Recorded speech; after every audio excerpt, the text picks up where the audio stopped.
listening to the Neil Lamptey Show. My name is Joey. This week I am joined by Neil. Hey. By Dom. Hello. And by Imogen. Hello, Joey. Hello indeed. Moments of the week. Neil, I'm going to throw to you, please. Right. I am going big, and by big I mean Gus Hamer's performance last night against Blackpool. I just thought I thought he's terrific, and I'm glad he lasted the whole game. I'm being a little bit annoyed that he keeps getting subbed off for many reasons, but I just thought yesterday he was everywhere. He was carrying other kind of players who maybe weren't performing quite as they have been recently, and I just thought, yeah, that was terrific and good for us that Gus is back in form again. He played a couple of passes specifically to Maatson, where you just thought, are you just taking the piss? It's just too usual for him as well. That's the problem. That actually, my moment of the podcast period was also that pass that he did the other week. I don't know if we've spoken about it yet. That kind of volleyed pass where he dropped, and that the entire stadium just gasped because he sent it out wide. And I kind of looked back afterwards, and Clive thought it was a shot. It's like, oh, okay, Clive, you're the only person who thought that was a shot. Everybody else could see that was his quality shining through. He's great. I love him. Beautiful. Imogen, your moment of the week. I was vindicated by Mark Robbins yet again. Came out of the Southampton game feeling a little bit deflated, but very proud of what we'd seen and having enjoyed many, many more minutes of football than I thought we would. And I suggested to the gathered assembly that was the best performance we'd put in this season, expecting lots of, yeah, mate, yeah, totally. No, nothing. Everyone disagreed with me, despite the fact that one of them, yes, Laurie Kilpatrick, had only been to about 3 games all season. Yeah, I don't think you can really take his opinion, can you? Well, I didn't. I ignored him, but everyone else seemed to agree with him. When we got back on the train, Mark had given his interview, and he said it was the best performance we'd ever played under him. Yeah, I thought, yes, Mark. Yes, Mark. He knows more than Laurie does. So I was thrilled. Well done, Mark. And in a roundabout way, what you're saying there is well done yourself. Well, predominantly, yeah. But I am so modest, I didn't want to mention that. But this, I mean, of the many Coventry City podcasts there are out there, I should think that this is definitely the most self-congratulatory. So I think the most correct. So, yeah. Yeah, quite. So, yeah, very, very good. Dom, your moment of the week. For me, it was the second disallowed goal against Blackpool, where it was just a moment where, on this run of games we've been on, where we've been doing absolutely everything but scoring, it just felt like the absolute culmination of just bad luck and things going wrong and us like falling over ourselves not to score. It was just the moment where you were just like laughing at just how ludicrously unlucky we have been. For anyone who didn't see it, it was like it was from the corner. So Callum O'Hare had one where he was clearly offside his play through, and it was like the most composed finish Callum O'Hare's ever produced, which was the real shame about it. The second one was a Stromash from a corner, which I couldn't really tell whether it was offside or not, but yeah, just from the whole, it was just that whole build up of just things just not quite dropping for us, and it's happened over game after game. You're wondering when it's going to change, and it was just like, yeah, not today, guys. Can we go back to the first one? I actually thought that O'Hare's was the second, was the one that you were talking about. O'Hare was offside and knew he was offside, and so he tried to take a step back away from the ball, but the momentum of the defender pushes O'Hare forward, and he kind of finds himself through on goal. Even though he tried to not get involved in the play, he sort of looked up and it was like, well, I can't really not shoot. Gotta do something. I've tried as hard as I can to not be through on goal, and yet I'm still more through on goal than I've ever been in my entire Coventry career. So I can't. I mean, imagine if he'd have just left it and they were like, "No, you were onside." So he's just had to like roll it in, like you say. But it's probably the best attacking play he's ever done, and it was the only time he was desperately trying to not do it. Beautiful. Right, I'm going to go back to Gus for my moment of the week. Is a stat that I read earlier in the week that I just thought was absolutely delish, was that we are the team in the championship that have amassed the fewest yellow cards so far. But we also have the single greatest accumulator of yellow cards on an individual basis. Who could it be? Which is Gus, who got his 9th in the league yesterday. And it's just, I love it that it's just such a given now that you just expect. Because he literally wants the yellow card. The only time he ever gets a yellow card is because he's out there looking to get the. Yeah. These aren't mistakes. These aren't like just a clip of the heel. This is him. Right, I need to foul now. I need to get a yellow here, and it's like a mark of honour for him or something. Again, yesterday, is he just swiped that guy down just to break up the play, and it's a very obvious yellow card. And it's the fact that every single time he's like, "What are you talking about? You've had this happens every game, Gus. How are you surprised every single time?" And I don't even think it looks like play acting. I think he's genuinely like, "You're kidding me? That's never 11." It is. Anyway, presumably he used to play different rules than everybody else, but please don't ever change, Gus, because you're fabulous. I do still sort of miss the outright violence of last. I don't think he's ever hit the heights as he did from when he first joined, where he was just like this is brutal. Gus. This is like new improved Gus, isn't it? He's really, really disciplined compared to where he was last season, and yet he's got more yellow cards than anybody else. 9 yellow cards, just disciplined. Yeah. But I think he'd got 2 reds in the first half of last season, didn't he? Yeah. I know that we can't afford for him to be suspended, but it's just brilliant knowing that you've got someone on the pitch who's just such a volcano. Right, okay, we've got plenty of games to talk about, so let's crack straight on. Imogen, you're going to take us back to deepest, darkest days of Middlesbrough away, aren't you? Yeah, bound to be the match that everyone's tuning in for. Yes, of course. This was a 13-hour round trip that I clocked up on my martyrometer, hampered quite severely by storms, but I did have a lovely taxi driver who indulged my chat about Juninho, Ravanelli and Warnock as Borough's Holy Trinity. So if she's listening, and I'm sure she will be, thanks so much for that. Speaking of Colin, he's sadly departed, hasn't he, since last time we beat them, which is disappointing because they've replaced him with Chris Wilder, and you could see immediately the impact that he'd had on the team. They looked fitter, they were more dynamic. They were keener to press us, and they weren't that concerned about being in possession either. They became, as the game grew, they became really good at nullifying us and any attacking threat that we had.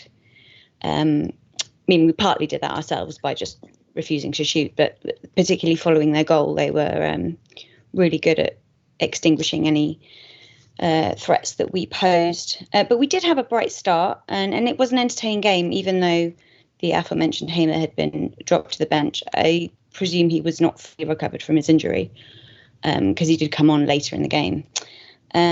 But we had some really good opening exchanges. There was a lovely bit of one-touch football early in the first half from a throw-in.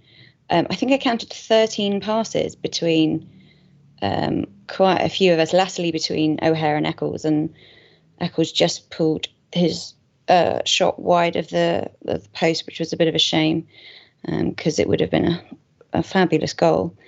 But our impetus sort of ebbed and flowed really the first half. Jamie Allen worked really hard again defensively. There was sort of a period of play where they were in attack and he had a hand in, sort of scooped the ball out of the 18-yard box, and then a few touches later they got a free kick, and then he was involved in slowing the trajectory of the ball down so that Moore could save it. So he was working really hard. I think my man of the match was probably Hyam. He was imperious. I mean, we know how strong he is defensively, but he was playing some absolutely slide rule passes to our attacking midfielders. That's his thing, isn't it? wow, it's just he's now really, really good at that. Like he got that assist the other week, which is straight down the line, and he just seems to be able to find that slot between their midfield right the way through to our strikers, and he never used to. But this is definitely his thing over the last 2 or 3 years.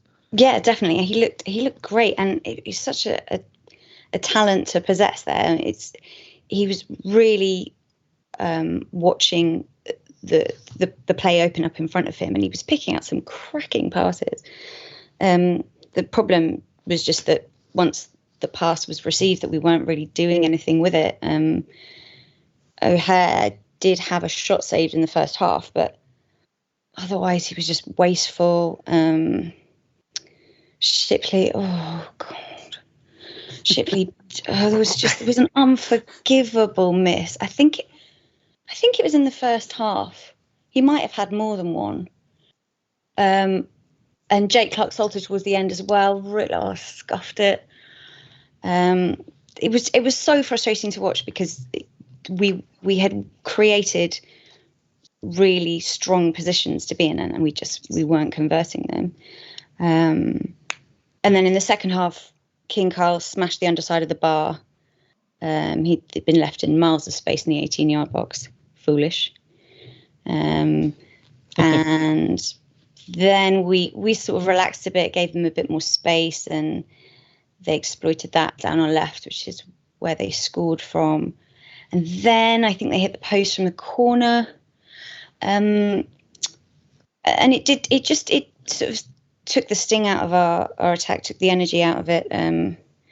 Robbins brought on Hamer and Waghorn for Allen and Shipley, which didn't really make that much of a difference. Robbins can do that sometimes. I think he makes these substitutions, and it can take us 5 or 10 minutes to really get settled back in. And that definitely happened there. I mean, it's not that the personnel were necessarily wrong. It just disrupted our flow a bit. And yeah, it just ended up as quite a frustrating and, well, it's becoming a familiar outcome. Playing really great, fluid football, but not scoring, conceding needlessly. And there were quite a few sloppy fouls as well, which I was pleased to see we cleared up against Southampton, but Middlesbrough were really taking advantage of that. There was a lot of rolling around on the floor and time wasting, and I don't have any time for that unless it's us. So that was frustrating. But yeah, I mean, same old story really. Worked hard, didn't get a goal. It was cold.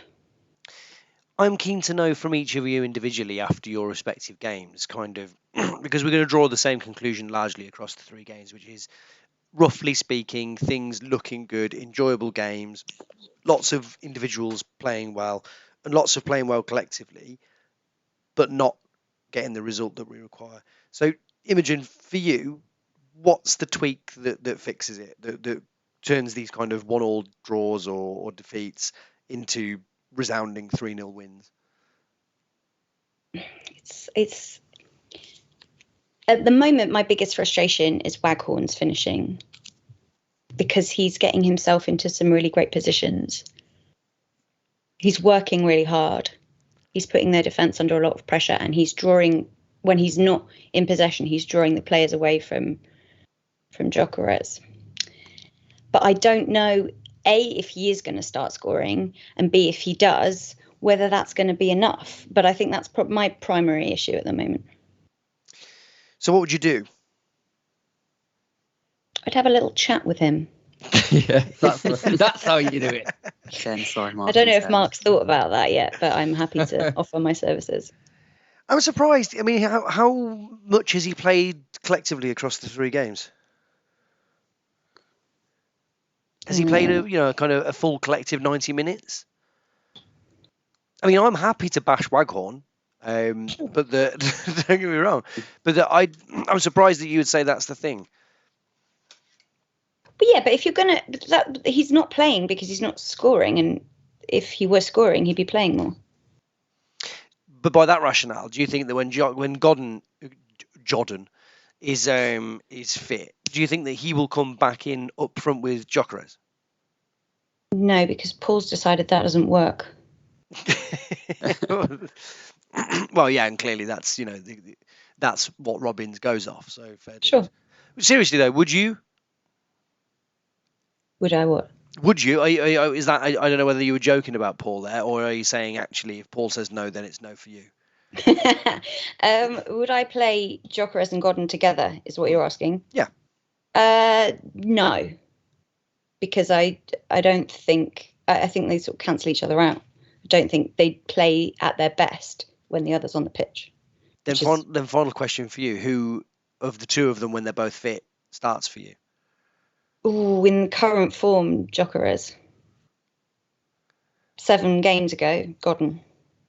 I think that's probably fair, isn't it? What have we got next? Southampton. Neil, fire away. Yeah. The big fixture, against the big boys. And Mark played around with the team a little bit, did some stuff which obviously was geared towards trying to deal with a Premiership opponent. So McFadden, who to this point has been pretty excellent this season, wasn't in the team, but made a lot of sense. They are quick players, and Michael Rose is, according to Godden and O'Hare, probably the fastest player at the club. So having him in the defence was a good shift. We then also did a few weird things in terms of Maatsen dropping behind the strikers with O'Hare, it seemed to be, which was hadn't considered it, but it was quite a smart move, and actually Maatsen did do pretty well in that role, and it kind of made a lot of sense. And they just looked to be, to me, I looked at it and it looked like a 5-4-1 kind of formation. It was very much kind of having your defensive players, and not to say that Eccles and Bidwell didn't try and use that width, and actually Eccles did really well on the right hand side, but it was very much kind of defensively minded until we would then switch, and our counter-attacking all day long really was really, really good when we shifted, and O'Hare and Maatsen really drove us forwards. And it's been mentioned already, but we had a really good game, and we deserved the lead. We took the lead really well, and the goal was incredible. I mean, it was a, what do you call it, a 1-2-1-2 between Sheaf and Gyökeres, back and forth, and then came to Gyökeres, and you just knew, as Eccles did with his arms outstretched, that he was going to pull it away in the form that he's currently in. And it was a well-deserved goal. It took them maybe by surprise, because they would see themselves as being superior, but like for like, we were playing them, and we just looked as good, if not better than most of that first half. And while people would say, oh, it wasn't their first team, there's still plenty of Premier League players in that lineup. And you had Ward-Prowse in the middle, who when you see him in that context, is actually very good. It was just the kind of performance, and it's always funny when you have these FA Cup games, when we've been lower league playing Prem teams, and it only ever seems to be two types of games. You've either got the ones where we come out absolutely all guns blazing and show everybody what we're all about, or we go to a team and we just totally underwhelm and kind of also overwhelmed by their kind of physicality. I always remember the Spurs game and also the Brighton game the other year, where both of those physically were just too good for us, and there's nothing we could do about it. Whereas we're a different team nowadays, and I think just our ability to control the game is very, very good, and we are a strong Championship team, and we kind of imposed that upon Southampton in that first half. Sheaf, one of the best games he's played for us, I'd say, in the middle of that. He was really up for it, and you forget what physicality he has, his ability to kind of drive through the middle, kind of make himself felt in the middle of the park against some of their players. And it was just a really, really strong first half, and I was very, very kind of comfortable with the way they were playing. And it's just a shame that for whatever reason, the first reason in the second half was you ain't stopping that goal. It was just too good, and it's really frustrating, because in that circumstances, I don't know why I was so frustrated with that goal, but it just, them to do that out of nowhere, it's just so inexplicable. We were doing everything right, and yet they go and score a wonder goal, and it's just like, oh, come off it. Could you not just do something a little bit different? Something where we can actually blame us or something. But it was a great goal, and they got back to 1-1, and it kind of shifted the dynamic a little bit, where we were eyeing up extra time as we moved through kind of the 90 minutes, and with good reason. You don't get many opportunities to kind of play a Premiership team, and it's really surreal actually having extra time on a Saturday. That threw me quite a bit, but we still showed what we were all about. Our counter attacking was amazing, and I just think as we got to the extra time, the only thing that went against us was our legs. We just didn't quite have it in us to sustain kind of the level of intensity that we had throughout the kind of the 90. And just to back up kind of the second point on Waghorn, and it was just again inexplicable how all of the great chances that we had to kind of get the win, or at least actually it would have been the win if we got those goals. Yeah, they all found to him. He looked cold when the first ones came to him, and then it just sort of like, is it not our day if everything keeps dropping to this one guy who's not really got the finishing touch in front of goal. I mean, Gyökeres, just to shout out to him, he was absolutely dead by the end of it. He'd run so much. It was incredible, like just how much effort that man puts in, and his performance against Middlesbrough, by the way, as well, was just absolutely stunning, I thought. And as annoying as it is to have opposition fans constantly saying how good we are and we're not beating them, they were all raving about Gyökeres in the Middlesbrough game, and he's back to being the Gyökeres that we saw in the first 10 games of the season now. So I think that's certainly going to sustain us goal wise, at least I like to think, for the next few games. But I thought he was excellent in that game, and it was just an absolute pain in the arse how they got that last 4 or 5 minutes, whatever it was, that goal. It was just unlucky, I mean, he backed off a little bit, and Mark kind of picked on Kane before backtracking, because he did put some decent crosses in. Shouldn't really let him have that shot, a couple of deflections, and then whizzes around the keeper, and you just sort of like, have they really earned this? Have they, a great wonder goal and then a deflection goal? They weren't really threatening us too much. It's just one of those, well, we put so much in, and I just didn't really see us finding a way back into it or finding a way to get any chances, and yet somehow we did. And you've got to say we should have equalised. I mean, we had the 3 chances, and to not put them past the keeper, it was really frustrating. And then obviously the one that finally did get past the keeper is Waghorn standing a yard in front of him, 20 yards offside. You're just like, oh shit, clearly going to be disallowed. I know there's people, I mean, I'm not going to have too much of a go in, because people say, oh, he should just let it go past him. And on reflection, you look at that, Todd Kane's shot was going straight at the keeper. Maybe he could have let it go and it could have bounced off the keeper's knee or something, but we had 3 decent chances to put the ball in the net and really salvage that game, and we didn't, which was a bit of a frustration. But all told, to go to a Premier League team with a decent squad playing against us, and good quality players, and to put in a performance once again where we matched them pound for pound, no problem at all. It was really, really encouraging, and because it's the FA Cup, it doesn't matter, so it's fine. We lost, it's not a problem, but lots and lots of positives from that game. Just quickly on those missed chances, is we were really effusive in our praise for Jake Clark-Salter the other day. So he's been here nearly a year, and I just can't I still can't fully know that I'm ever saying that name right. But here is a man who looks like, I don't think he'll ever score a goal. No. Oh no, he's got many things good going for him, but putting the ball in the net when that's not going to happen for him, is it? I don't want him anywhere near that position. He's no business being in the 18-yard box. Yeah. I mean, Michael Rose had that chance yesterday where he headed it really tamely at the keeper, but you think, no, I reckon you might still score some. That's fine. Whereas Clark-Salter, you think, you're fine. You'd stay where you are. Don't worry about it, mate. Neil, same question that I gave to Imogen to you. What tweaks would you make at the moment? Well, it's an interesting one. So I trust Mark and his ability to find nuance in our team, and I think moving Rose into the team the other day against Southampton was inspired. It made a lot of sense. He was the right player for that. I just think that recently, for whatever reason, we've not been able to kind of retain some consistency. And when we did kind of establish something by luck that really looked like it was working for us, both Godden had to drop out of the team, and then I do not understand the trying to shoehorn Shipley into our attacking function. I like Shipley, but he needs a role. He needs structure. He's that kind of player, and on the left hand side, it gives him some purpose.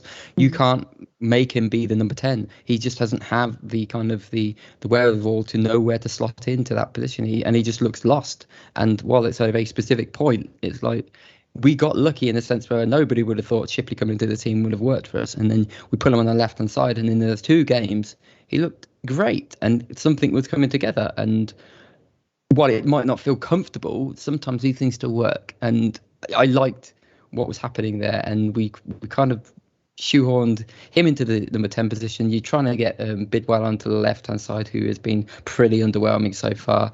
And I just want, if we can get the full squad back again and maybe retain a level of kind of consistency in the squad. I also think personally we missed Dabo as a threat and a unit. And while I think Kane has put in some great crosses, I just think pound for pound Dabo offers us a lot as a threat, and I think he kind of links up nicely with Hammer as well from a quality perspective. So there's just like minor things, but it's just kind of we've got the fundamentals. I think we are a really, really good football team, but there's just, obviously, I'm not going to say we don't do it in the final third, because everybody knows we don't do it in the final third, but I just think there's just a bit of kind of comfort and fluidity that we're lacking at the moment, and some of that might be down to the fact that we're shifting things a little bit too often. Something I just wanted to elaborate on, we mentioned in Shipley, is at the start of the season we were Allen-less, and then Allen came in for a cup game, and it was when you, Imogen, and Neil Beasley were with us, and you'd said this is the way forward as far as you two were concerned. Then he got a run in the team. I'd say, yeah. It's sort of astute observation that you would make, that Mark would make. Yeah. And got a run in the team and was excellent. Then he got dropped out, didn't he? And then that was that. Then he came back in recently at number 10. And now he's back out of the team. And I do wonder whether he sat on the bench watching Jordan Shipley play there and thinking, what exactly do I have to do? Yeah. And how is this, of all people, how is this guy now the guy that's ahead of me with the way that I've played this season? But yeah, this is the situation we find ourselves in. I don't really... He was literally going to leave in January, and now he's the starting number 2. It's just such wishful thinking, isn't it? Right. It's like I like him. I think let's keep him fine. Yeah, but the only thing that worked was putting him on the left hand side, and it's like, you have a job here. Do this job. You know the rules. Go up, go down. It gives you a bit more space. It doesn't suit him, and it never has suited him. That kind of not in the Championship. That's not going to work. I think in League One it was absolutely fine, because I think it did suit him there, because he was getting enough space to score 8 goals or whatever he scored. Now, the amount of times that an attack breaks down when it goes through him is really noticeable for me. It's such a shame, because obviously everybody, bar Red Wilson, wants him to do really well and whatever else. But it's just not at number 10, please. Come on.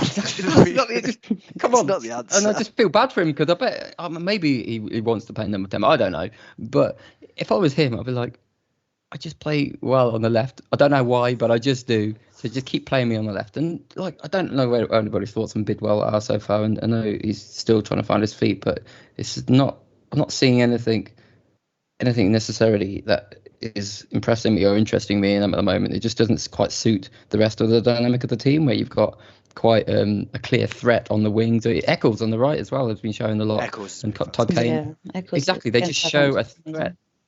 Yeah, exactly. And these players are coming in, and they're kind of slotting in because they offer that balance And Shipley, when he came onto the left, he was getting forward and supporting. And I don't know, maybe Dom can tell me a little bit more about Bidwell, but does he have any kind of attacking capabilities? Because I've not seen it yet. I mean, I'll let Dom talk about him. Isn't that the reason that Russell Martin let him go from Swansea in the first place? Yeah, it is an interesting one, because last year Bidwell was with Connor Roberts on the other side of that Swansea team, and Steve Cooper was one of the better left wing backs in the division, in a team that would soak up a bit of pressure. But those two, possibly Roberts more than Bidwell, were just really important in giving Swansea that width and the threat when bursting forward. And because it would be Roberts who would sort of ghost into the penalty area from that right wing back position, and Bidwell was putting in the crosses, and perhaps we just haven't quite figured out how to get him in crossing positions. I thought maybe last night against Blackpool there were a few occasions where it just didn't seem like he knew which runs to make, where he was just like a little bit too deep in our moves. And I think there was at least one cross that he put in that was quite decent. But I do agree with the overriding point there. He hasn't looked like he's offered too much in attack, and he has looked a little weak defensively too. So it's like, when you put those two teams together, sort of why are we playing him at the moment? But he's our player for the next 3 years now, so we've got to find a way to use him, I guess. Super early doors, isn't it? Obviously, there's loads of time, and there's plenty of players who've taken a bit of time to settle in. Dom, you're already talking about Blackpool, so I'm just going to let you carry on. Yeah, so another game, and another one where we looked really bright at the start, which I think after the 120 minutes against Southampton, where about half the team looked absolutely dead, was quite the surprise. There was only 2 changes to the team, so and as mentioned earlier, Hammer was just absolutely brilliant, just getting forward, picking passes, having shots, reading the game. He was really, really in the mood, and it's almost a shame that he didn't score that late goal, because we would have been talking about an absolute masterclass. And I think that he didn't get the goal is the moment I think a lot of people may end up remembering of that game. But another player I want to talk about is Michael Rose, especially in that opening period. Some of the passes he was picking out was just absolutely like chef's kiss. He was really in the mood too, and I think that is something that could really give us a different quality to our game than having McFadden there, who has been really good this season. I thought in the QPR and Middlesbrough games that McFadden looked a touch slow and was getting caught out. I thought for Middlesbrough's goal, McFadden was just drawn out of position, and I think that's the downside of having him there. And I wonder whether that is why Michael Rose has come back into the team recently. But when you've got Rose who can really pick a pass, and you've got Hyam and Clark-Salter who can step into midfield from those wide centre-back positions, that's something completely different and could be quite exciting to watch. Unfortunately, after all that bright play, we didn't take the lead. You had a goal disallowed or 2, and then Blackpool counter-attack after Gyökeres and O'Hare contrive not to shoot from really promising position. And it's an absolutely brilliant ball to the other wing from Josh Bowler, who was absolutely excellent for Blackpool. And then their opposite winger, Owen Dale, carries the ball forward and gets all the way into the penalty area. Hyam possibly could have been a little bit more aggressive and closing down, but you can sort of understand why he doesn't want to get caught too far out of position. Then watching the goal back, what on earth Todd Kane does in that move is absolutely perplexing. That he was basically the closest player to close down Dale, and he just makes a run just miles away from him back into the penalty area for some reason, like behind Hyam. It's just absolutely bewildering what he's done there. And then the shot goes in and it deflects into Gary Medine. I thought maybe one of the defenders we had in that 6-yard area could have shown a little bit more awareness to try and get a block in or clear it. But in that situation, we've just been completely opened up and had our pants pulled down, really. And Blackpool scored Thoughts on Hyam goal. dropping and dropping and dropping and dropping? Sorry? What are your thoughts on Hyam in that situation? I think he was caught between a rock and a hard place. I think if he tried to close him down, he could have gotten beaten, and that would have made the chance a lot easier for Blackpool. But then he just found himself just backing up. But like I said, he wasn't helped at all by Todd Kane just completely abdicating his position.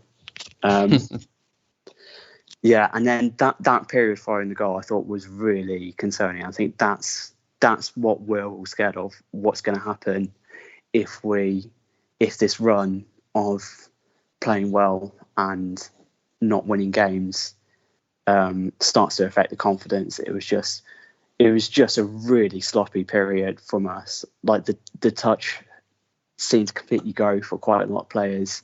Just some poor passes that weren't finding a target, conceding silly free kicks. I think that was a period where we had Sheaf getting that yellow card as well. And I think that really kowtowed his game as well. He looked a little bit hesitant, having to play on a booking in that situation. And it was a moment where we absolutely bloody needed to score. And we do so from a Blackpool corner where I think there was more than a few people around me going, they're going to score from this, and this game's going to be over. And then Simon Moore, calm as you like, planes across, kicks it upfield. Gyökeres against Dujon Sterling, and thankfully Dujon Sterling just falls to the ground under very little pressure from Gyökeres. I don't think you can really say Gyökeres actually does much to impact Sterling. Just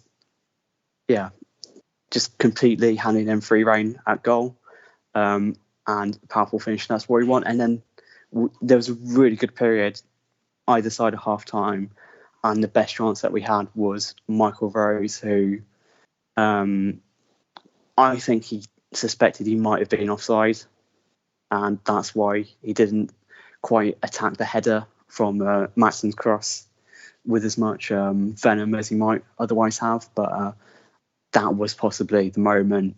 And then as the second half dragged on, we made changes. It didn't really make a difference at all. And then Blackpool went through a period where they just had all of the ball for about 15 minutes and we couldn't string together 2 or 3 passes. And you're just kind of waiting for them to score. And the aforementioned Josh Barlow was just so good. One of the best option player performances I think we've seen this season. Just so hard to stop because he's got this low centre of gravity, bandy-legged dribbling style, and he's also very two-footed, so you can't back him into a corner, and now it's causing all kinds of havoc.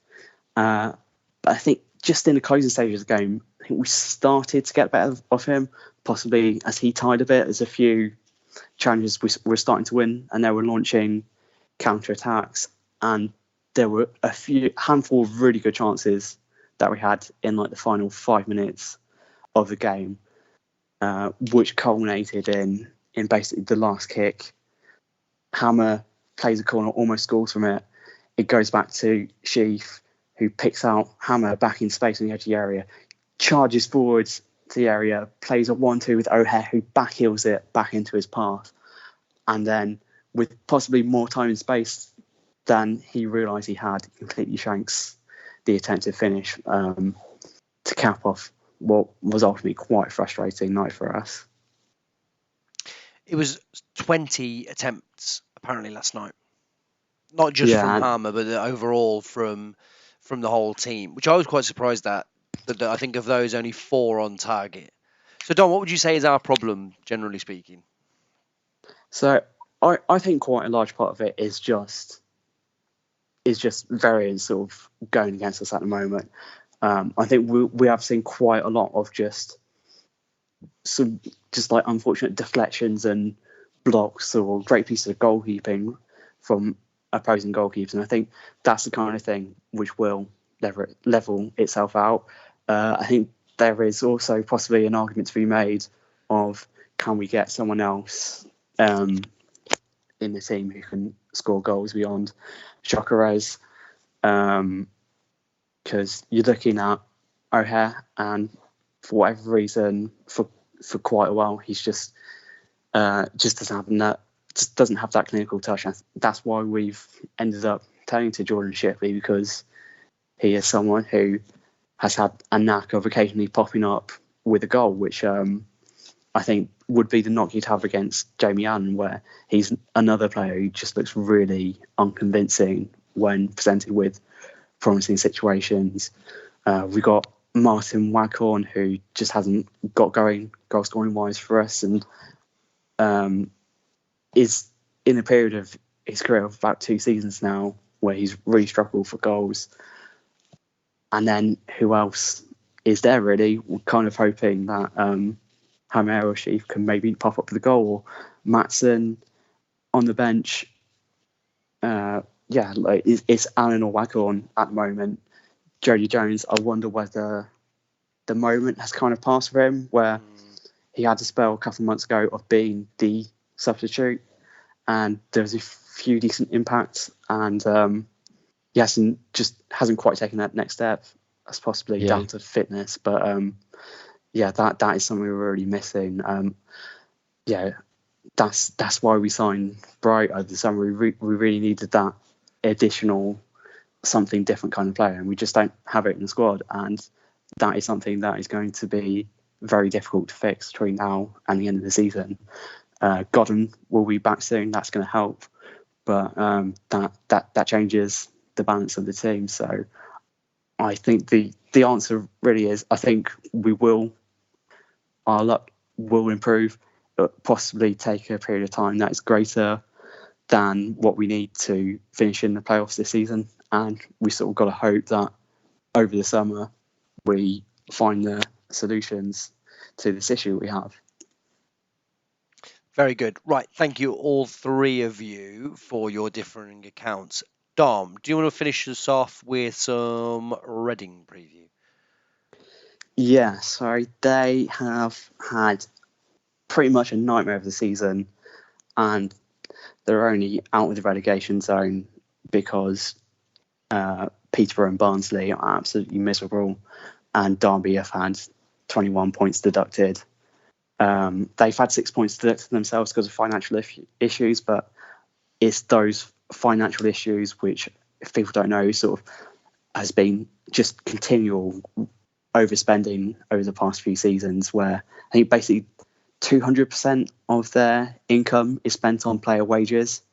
And you look at the squad and you wonder just how they're spending that much money on some of the players they have.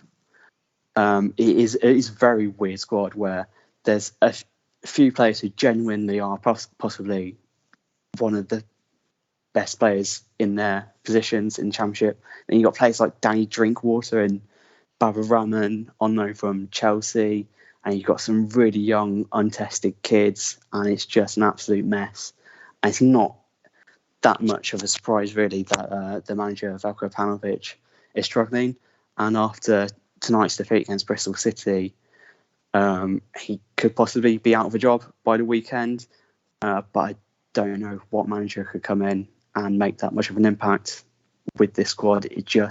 There's just an absolute rancor about the place, which their fans are going to be protesting about on this game. So that is something to look out for if you're there.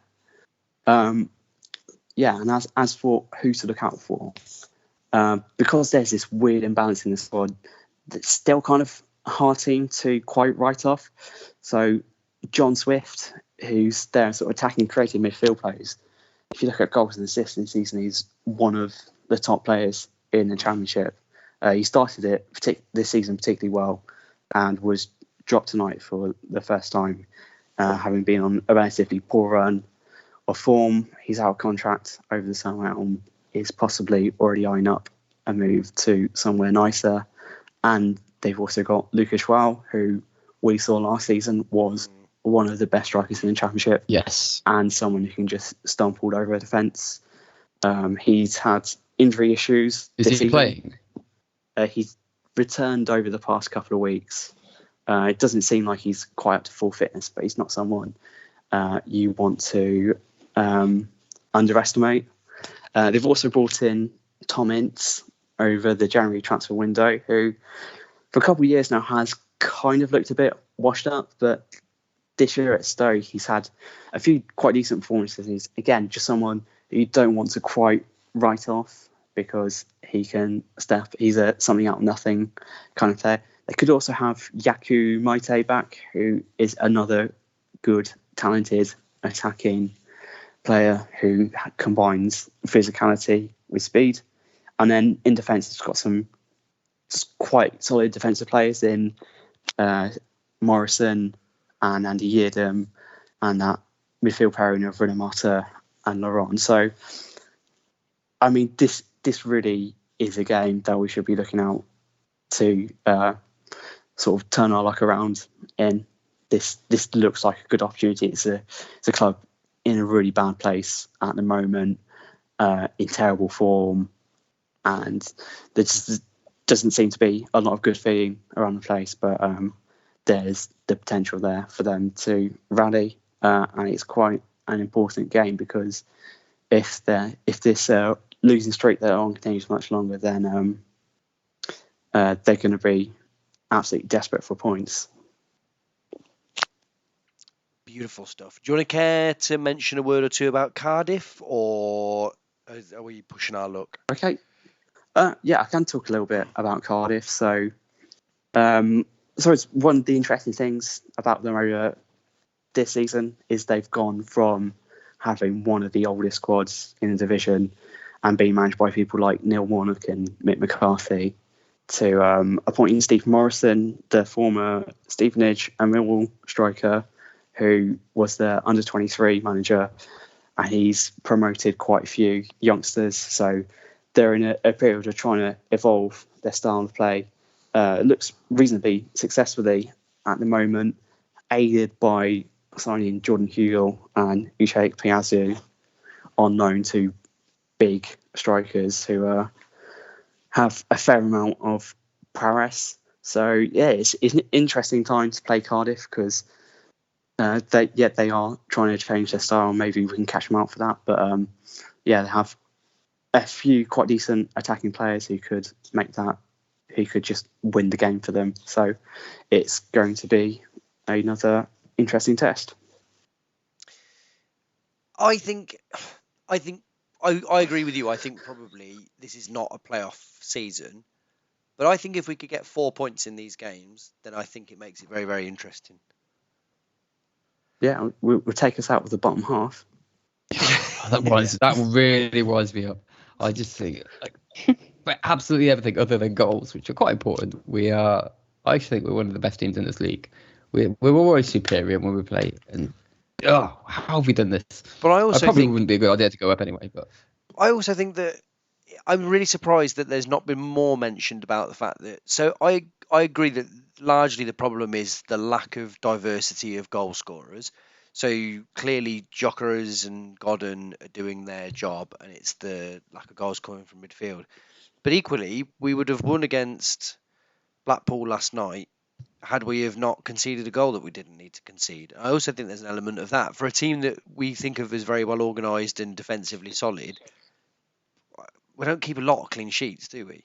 No, and they don't earn the goals very often either. I mean, these goals are just really, really daft. They shouldn't be. We should be conceding these sloppy goals. And Middlesbrough, perfect example as well. I think we kind of. I sort of think that we're very fixated on the goal scoring, and I think everyone's quite happy with what a structured defensive team we are. But actually, we concede a lot of stupid goals. So yeah. Anyway, that's that.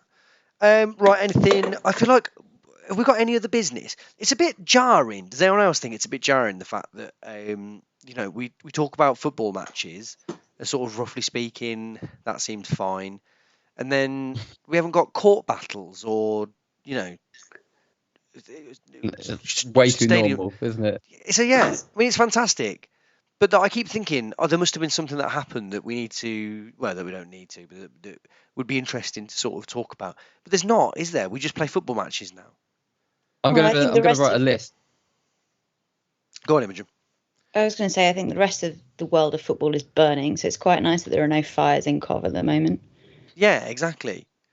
Long may it continue. I'm sure that it'll turn out that Dave Body's had his fingers in the till, and that we've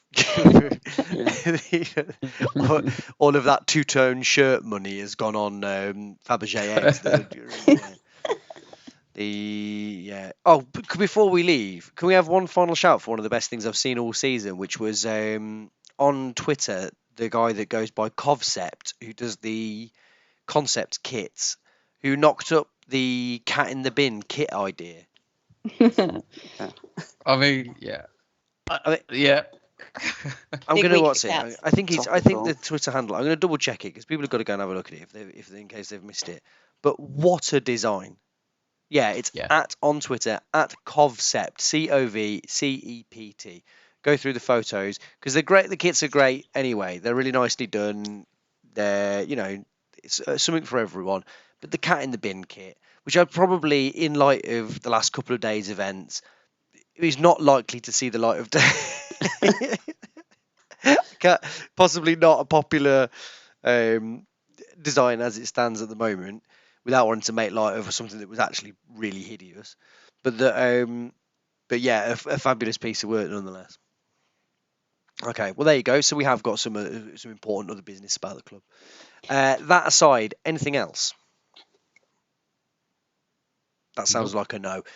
Dom, thank you very much as usual. Great, yeah. Neil, thank you. Thank you. And Imogen, thank you. Thanks, Jerry. And thanks for listening. Bye.